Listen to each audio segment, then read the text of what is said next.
पहिल्यांदा पाहिलं तो प्रसंग माझ्या डोळ्यांसमोर जशाचा तसा उभा राहिला. कॉलेजचा पहिला दिवस होता तो. पुण्यातील बीजे मेडिकल कॉलेजचं आवार मुलामुलींनी फुललं होतं. त्यातही नवखे चेहरे सहज ओळखू येत होते. बीजे मध्ये ऍडमिशन मिळाल्याबद्दलचा अभिमान, कॉलेज विषयीचं कुतूहल, इथं खूप शिकायचं आहे याचं दडपण आणि असं बरंच काही त्या चेहऱ्यांवर उमटलं होतं. डीनच्या ऍड्रेसची वेळ होताच आम्ही सर्वजण हॉलमध्ये एकत्र आलो. तिथं गुणानुक्रमाप्रमाणे बसायचं होतं. 200 मुलांमध्ये माझा 86वा नंबर होता. डीनचं भाषण चालू होतं. सामाजिक बांधिलकी, रुग्णांच्या डॉक्टरकडून अपेक्षा, डॉक्टरची आचारसंहिता अशा अनेक मुद्द्यांचा त्यांनी उहापोह केला. डॉक्टरच्या पोशाखाविषयी बोलताना ते म्हणाले, डॉक्टरांनी आपल्या पोशाखाविषयी नेहमी जागरूक असायला हवं, जेणेकरून समोरच्या पेशंटला तुमच्याबद्दल आदर वाटला पाहिजे. बूट, शर्ट, पॅन्ट, टाय असा व्यवस्थित पोशाख हवा. ते बोलत असताना पहिल्या रांगेतून एक हात वर आला. सर, मला काही सांगायचं आहे. सरांच्या परवानगीनं 9 नंबरच्या जागेवर बसलेला नीतू उठला आणि 2 रांगांमध्ये येऊन उभा राहिला. सर, मी शिष्यवृत्तीवर शिकतोय. पुस्तकं घ्यायलाही माझ्याकडे पुरेसे पैसे नाहीत, तर मी बूट कसे वापरणार? सभागृहात क्षणभर शांतता पसरली. नीतू जागेवर जाऊन बसल्यावर डीन म्हणाले, जोपर्यंत तुमच्याकडे बूट घेण्या एवढे पैसे नाहीत तोवर तुम्ही तुम्हाला परवडतील असे कपडे घालू शकता. कुणावरही कसलीही सक्ती नाही. त्यानंतर समारंभ संपला.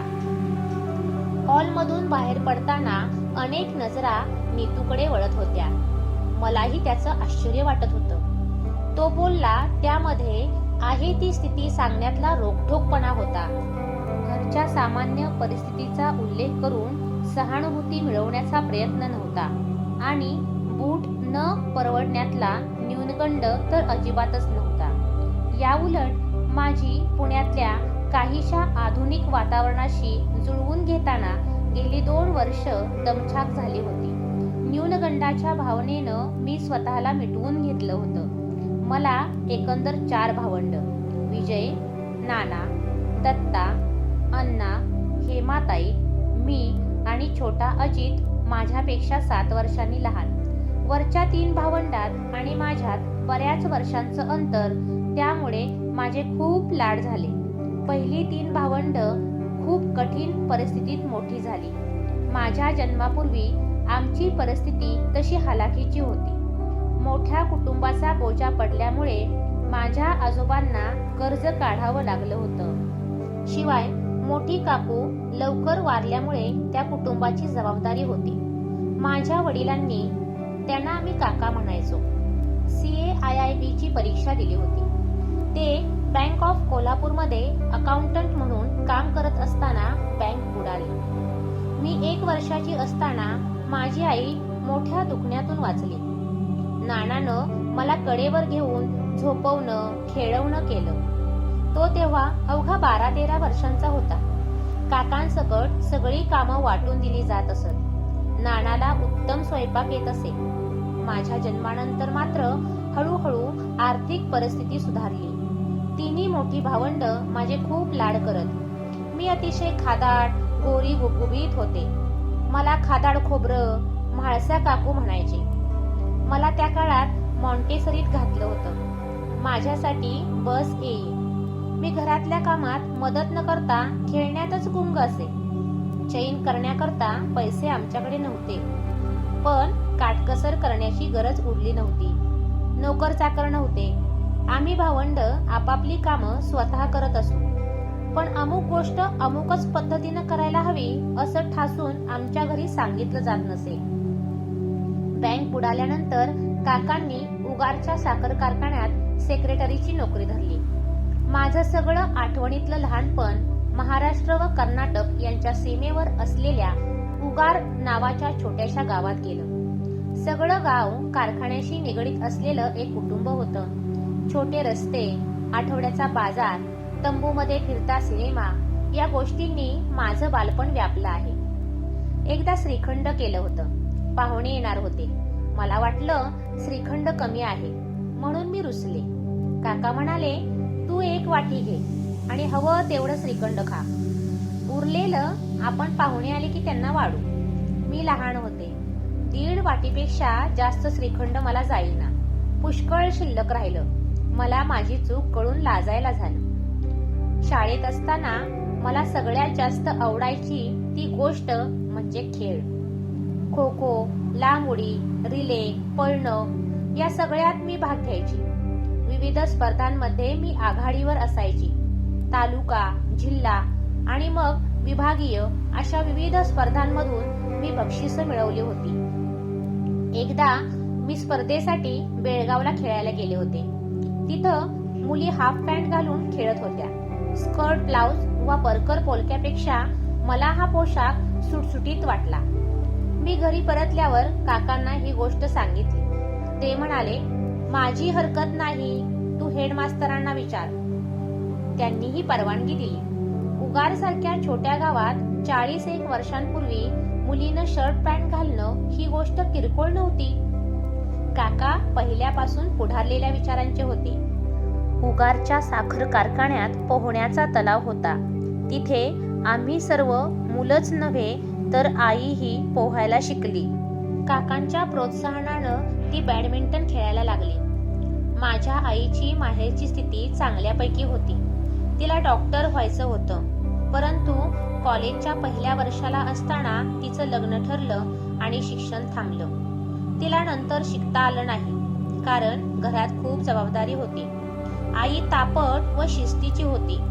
पण मी उन्हाळ असल्यामुळे तिचं बोलणं फारसं मनावर घ्यायची नाही. ती कशासाठी रागावती आहे हे मनातून पटलेलं असायचं. तिचं वागणं बोलणं मोजकं पण संतुलित असायचं. त्या वयात आम्हाला काका जवळचे आणि आदरणीय वाटायचे. पहिला नंबर आला पाहिजे वा इतके तास अभ्यास केला पाहिजे अशी सक्ती त्याने केली नाही. पण कधी कधी आम्हाला मुद्दाम सांगायचे की अमुक ठिकाणी जाऊन ये म्हणजे मी तुला 1 रुपया देईन. मुलांना व्यवहार ज्ञान असावं यासाठी त्यांची धडपड असायची. आई कधी गावाला गेली की घरातलं बारीक सारीक काम ते स्वतः करत. अगदी घर सावरण्यापासून स्वयंपाक करण्यापर्यंत. कधी कणिक, गूळ आणि सोडा घालून कुकरमध्ये केक करत तर कधी भाज्या घालून वरण करत. या त्यांनी शोधलेल्या खास पाककृती होत्या. आम्ही मुलं खेळून दमून भागून घरी परतलो की ते स्वतः गरम पाणी करून त्यात आम्हाला पाय बुडवून बसायला सांगत. आमचे पाय चेपून देत. आमचेच नव्हे तर आईचेही पाय चेपून देणं, डोकं रगडणं हे त्यांच्या आवडीचं काम होतं. आम्हाला कुठे लागलं की काका मलमपट्टी अगदी उत्कृष्ट करायची. त्या सामानाची त्यांची एक वेगळी पेटी होती. ते सगळं पाहून मला नर्स व्हावंसं वाटायचं. डॉक्टर होण्याची स्वप्न मी त्या वयात पाहिली नव्हती. मी मॅट्रिकच्या परीक्षेत शाळेत 2री आले. माझी रवानगी कॉलेजच्या शिक्षणासाठी पुण्यातल्या माझ्या मोठ्या भावाकडे नानाकडे करण्यात आली. पुण्याला आले आणि माझं सगळं जगच बदलून गेलं. मला पहिल्यांदाच नानाच्या सहवासात राहायला मिळालं. त्याचं नुकतं लग्न झालं होतं. जागा लहान होती. माझी वहिनी बाळंतपणासाठी माहेरी गेल्यावर माझ्या लक्षात आलं की माझा भाऊ उत्तम स्वयंपाक करतो. त्यानं मलाही भाकरी करायला शिकवलं. तो माझे खूप लाड करायचा. पण घरापासून पहिल्यांदाच लांब राहायला लागल्यामुळे आई काकांच्या आठवणीनं मला रडू यायचं. वहिनीच्या माहेरचं कुटुंब मोठं होतं. त्यांच्याकडे सणवार, कुळाचार सर्व काही रीतीप्रमाणे चालायचं. मला यातलं काही माहीत नव्हतं. कुलदैवत म्हणजे काय असतं याचीही मला कल्पना नव्हती. अभ्यास, नाटक, खेळ, स्पर्धा या सगळ्यात माझं घरात कधी लक्ष नसायचं. आई सर्व काही करून मोकळी झालेली असायची. तिनं इतक्या वर्षात आपल्याला हे सगळं कसं शिकवलं नाही याबद्दल मला तिचा असा राग यायचा. मी पुण्याला फर्ग्युसन महाविद्यालयात विज्ञान शाखेमध्ये प्रवेश घेतला. तिथलं वातावरण अजूनच वेगळं होतं. कॉलेजमधल्या मुलींशी तुलना करता माझ्या दिसण्या वागण्यातलं अंतर मला पदोपदी जाणवायचं. उगारला असताना मी 9वी-10वी पासून साड्या नेसायला लागले होते. महाविद्यालयात जायचं म्हणून मी 2-3 स्कर्ट ब्लाऊज शिवून घेतले होते, पण ते अगदी जुन्या पद्धतीचे होते. मला कॉलेजमध्ये हळूहळू न्यूनगंड येऊ लागला. पहिल्या वर्षाला असताना मला पोटाचा आजार झाला. तो सुद्धा न्यूनगंडातून उद्भवला असावा असं वाटतं. इतकी मी त्या काळात बावरलेली आणि दडपलेली असायची. आपण सगळ्या बाबतीत बावळट आहोत असं वाटायला लागलं. आजूबाजूच्या मुलींना मोकळेपणानं हसताना व बोलताना बघून मला त्यांचा हेवा वाटायचा. मी मराठी माध्यमातून शिकलेली असल्यामुळे मला इंग्रजी बोलण्याचा सराव नव्हता, वाचनही बेताचं. त्यामुळे महाविद्यालयातील सांस्कृतिक कार्यक्रमातही माझा सहभाग नसायचा. एक मात्र होतं, खेळाच्या मैदानावर गेलं की माझी मी असायचे. स्वतःविषयीचे गंड आपोआप गळून पडायचे. तिथे कुणाशी तुलना नसायची आणि फार काही मिळवण्याची महत्वाकांक्षाही नसायची. एकदा वहिनीच्या ओळखीमुळे आम्ही प्राचार्य नूलकरांच्या घरी गेलो होतो. त्यावेळी मी 4-2 वाक्यच बोलले असेल. त्यांनी माझं कौतुक केलं होतं. गोष्ट साधीच, पण आपलं बोलणं कुणाला तरी आवडतं ही भावना त्या वयात मला केवढी तरी सुखावून गेली होती. महाविद्यालयाच्या पहिल्या वर्षी मी भावाकडे राहिले. दुसऱ्या वर्षी मी वसतिगृहात राहायला गेले. तिथं मला जीवाभावाच्या मैत्रिणी मिळाल्या. वर्गातल्या मुलींशीही मैत्री झाली. त्या मला सांगायच्या की तू असं असं कर म्हणजे छान दिसतेस. माझ्या मैत्रिणींनी माझा दिसण्याचा न्यूनगंड हळूहळू दूर केला. आजही मला कुणी ही गोष्ट तुला छान दिसते असं सांगितलं की बरं वाटतं. त्यावेळी आम्ही भरपूर स्टार्च केलेल्या साड्या नेसायचो. जितका स्टार्च जास्त तितकी फॅशन जास्त. वसतिगृहातल्या मुली मुलांविषयी काही बोलायच्या. त्यावेळी आपण वेगळंच काहीतरी ऐकतोय असं वाटायचं. दुसऱ्या वर्षी मी सपाटून अभ्यास केला. वर्गात शिकवलेलं अवघड जातं आहे, लक्षात राहत नाही असं वाटायचं. म्हणून रात्र जागून अभ्यास केला. परीक्षा झाली. निकाल लागला तेव्हा मी उगारला होते. तिथं तार आली की मला 64% गुण मिळाले होते. त्यामध्ये खेळातल्या गुणांची भर पडून 68% झाले. त्यामुळे वैद्यकीय शाखेकडे प्रवेश निश्चित झाला.